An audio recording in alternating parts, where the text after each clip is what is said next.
Salam. Bu yağışlı günlerle bağlı belə bir sual paylaşmışdıq. Verilmiş nümunə ilə bağlı yanlış fikirləri seçin.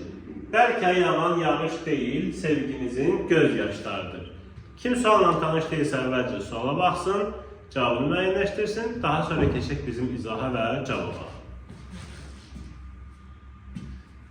A. Anlıq və yəlik hallı isimlərin sayı bərabərdir. Baxaq. Yağış, sevgimizin göz yaşları. Yağış adlı haldadır, sevgimizin yəlik haldadır, göz yəlik haldadır, yaşları adlı haldadır. Burada göz sözü qeyri-müəyyən yəlik haldadır, düzdür. Burada bir dənə mənsub şəklisi var, ikisi üçün bir dənədir də. Amma belə bir hal var, bunların hər ikisinin yəlik halda olduğu faktını inkar edəmir bu. İki dənə adlıq var, iki dənə yəlik var. Deməli, A'dakı fikir doğrudur. Tərkib hissələrindən yalnız birində köməkçi hissəsi var. Burada cəmi bir dənə köməkçi var, bəlkə. Amma bu fikir səhvdir. Niyə? Çünki bu cümlə sadə cümlədirsə, biz necə deyə bilərik ki, tərkib hissələrinin yalnız birində, sadə cümlədə onsuz da bu ifadəni işlətmək üçün mürəkkəb cümlə olmalıdır. Onu da deyim ki, bunların hər ikisi zaten ismi xəbərlidir. Biri ismi xəbərli, biri feili xəbərli olub, bir mübtədaya olsaydı, yenə də o həmcins xəbərli sadə cümlə ola bilir. Deməli, B yanlışdır. İsimlə ifadə olunmuş xəbərlər var. Yanlışı bildik. Sevgimizin göz yaşları isimdir mi? Xeyr.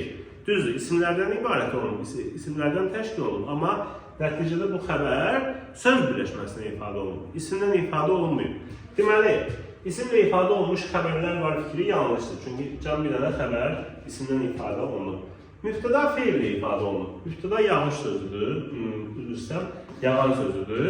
Yağan, yağış deyil. Yağan sözü feildirmi? Bəli. Bəzən deyirlər ki, axı feilli sifətdir. Olsun da feilli sifət. Yəni morfoloji olaraq, nitq söz olaraq nədir? Feildir də. Deməli, D'dəki fikir doğrudur.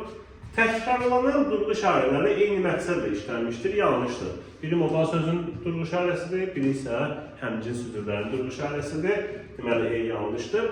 Cümlədə həm yağıntı sözü ilə, həm də sevda sözü ilə eyni köklü sözlər işlənmişdir. Yağıntı sözündən eyni köklü söz var, yağış.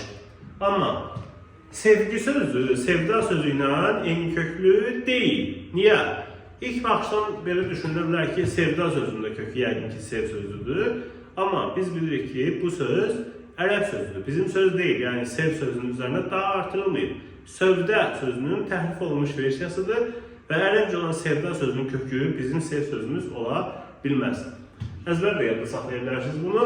Sevda sözü sadədir, sevda sözü sevgi sözündən eyni köklü deyil. Deməli, E variantındakı fikir deməli, yanlışdır. Bizdən nə istəyirdi? Yanlışları. B, C, E, Ə. O da B variantındadır. Düzgün cavab B.